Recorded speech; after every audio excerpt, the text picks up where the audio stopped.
Tony D and Little Joan with a screenwriter's rant on Jerry and Marge Go Large. Story about a couple, really Jerry, who figured out how to beat the lottery. Smash like and subscribe. Thank you for smash liking and subscribing. Check out my books. Links in the description. Comedy Horror in South Jersey. It's the Pineys. Books 1 through 8. Free if you have Amazon Kindle Unlimited. So Bryan Cranston and Annette Bening play the main characters. Michael McKean's in it. And he is a retired guy who is really good at math. Larry Whitmore plays his accountant in a funny role. And basically, this is a true story, or inspired by a true story. This guy figured out a loophole in the lottery. They had this lottery where if nobody won, they would drop a number so somebody would win easier. But when they did that, it made it so easy to win the lottery. You could literally buy enough tickets to almost assure you would win. And so he figured that out mathematically. And then he did it a few times. He started winning some money. Then he told his wife, and then she was in on it. And then it wasn't illegal or anything, so they kept buying more and more tickets. Eventually, they decided to start a corporation, and they used the accountant to start the corporation. And they got the whole town involved. And so everybody was making money. And they were making hundreds of thousands of dollars every other week or whenever the lottery would drop a number. But then some kids at MIT, I think it was, or one of the colleges, figured it out too. So they started playing. And then in the movie, there's a rivalry. Oh, I think that's the woman. I think she was in Superstore. Anyhow, in the movie, they're kind of rivals. Like the college kids threaten them. I don't think that happened in the real story, but that's kind of the thing. Because I guess they hurt each other by playing at the same time because they're splitting the prize or whatever. But it kind of didn't matter because what I read in real life, they were able to do this and just keep winning, and it didn't. And the lottery people won money too, so like it wasn't hurting anybody. But they eventually shut it down. So Rainn Wilson is in it, and he plays the store that sells the lottery tickets, and then they get the license taken away. It's an attempt to stop them. I don't know if that was true either. I didn't hear that part, but it's going to be a Paramount Plus streaming. I think it's a limited series. So I don't. Oh no, it says comedy movie, but that's been wrong before. So yeah, it's a good little story if you haven't read that. I kind of gave it away, but I mean it's a good story.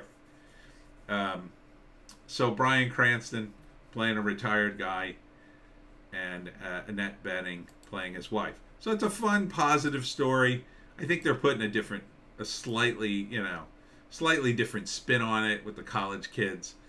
But other than that, it's a fun story. I mean, if you don't have Paramount Plus, I mean, you could certainly go read the story online. It's very interesting how he figured it out. He literally was in the store one day. I guess he bought a ticket. Hold still, you got something in there. I got it. He was in the store, and I think he bought a ticket, and he said by the time I got back to the car, I figured out the math on it. And like he figured it out that quickly and couldn't believe nobody else had figured it out. And so then he started playing, and he just started winning and winning and winning. And they bought a ton of tickets, like hundreds of thousands. They drove all over to get them. I don't think they came to the same store, but it's going to be for the movie. It should be a fun movie, just a fun movie. It's sort of like a heist movie, but sort of not. Just a nice movie where people win money. I kind of like that. I don't think there's going to be any serious,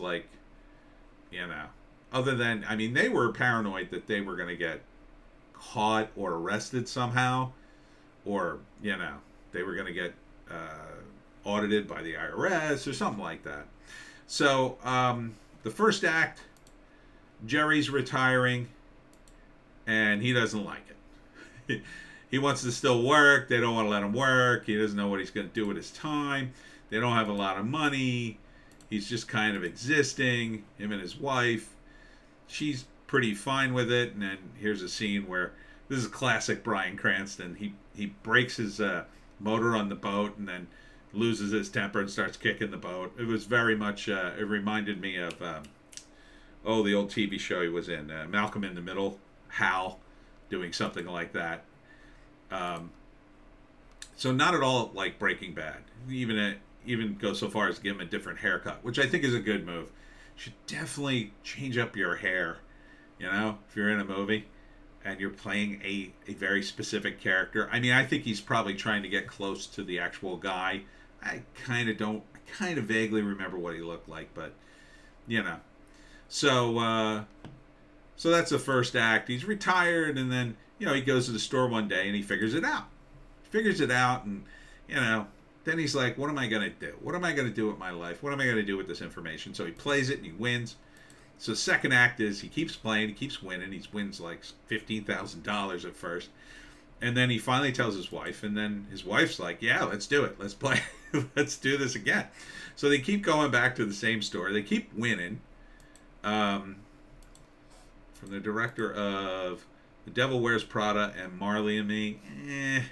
I don't know if your comedy chops are ready for this, but all right. It doesn't look that funny, I'll say. It doesn't look like ha-ha comedy. It looks like kind of amusing, fun comedy. Kind of like family comedy almost. Anyhow, the second act, they build the corporation. They get the whole town involved. Everybody starts making money. It's a little bit like a heist, he says in the trailer. Then the college kids figure it out. And then there's a bit of a rivalry. The college kids kind of threaten him. But I don't think they're a real threat. And then he's worried about the other people in the town. And eventually it all comes to a head. And they close down the store. And they have to stop. Eventually they just stop. Eventually the state shut it down. So it's called Jerry and Marge Go Large. It's a good name. PG-13. Yeah, so it's going to be a family thing. I think this would be a good movie for your family to see. Wouldn't be harmful. It'll be a nice movie where nice things happen to nice people. And I kind of like that. Even Rainn Wilson there. He's playing, he's got his whole bearded look. So good on that. And third act, you hear what really happened to him, and they're, I think he's still around. I think he's still alive. This is a pretty recent story, so good on Hollywood for jumping on a story that I think everybody can like and be very positive about. Who doesn't want to win the lottery? I'd still see this movie even though I know the whole story. I'm sorry if I spoiled it for you. I don't think I did.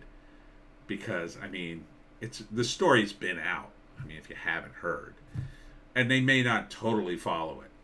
Definitely the college student thing is, I think that's made up for the movie. So they may even end it a little crazier than the reality. But, yeah. So I'd watch this movie. I don't have Paramount Plus, but maybe if I'm over somebody's house who has it, or it's on something else. Maybe I'd rent it on Amazon or something. It should have probably went to the theaters, really. This would be a good theater for the family to go. See, this is the kind of movie theaters need. So a lot of people come, so you bring the whole family, right? Now, like kids, I don't know, little kids wouldn't like this, but, older kids might tolerate it, for movie night out. Anyhow, that's it for me. Tony D. Little Joan. Check us out on Odysee, Bitchute, and Rumble for our more base takes. There is a news blast and a Hollywoke hot take today, right, Joan? What else is coming up? Oh, I'm going to do Level Up Entertainment at noon on Saturday, noon to 5. And then on Sunday, it'll be the Philadelphia Comic Book show at the Essington, the Ramada, I don't know, whatever hotel is there by the airport. Check it out online, the Philadelphia Comic Book Con. That's it for us. We'll see you, right, Joan, tomorrow.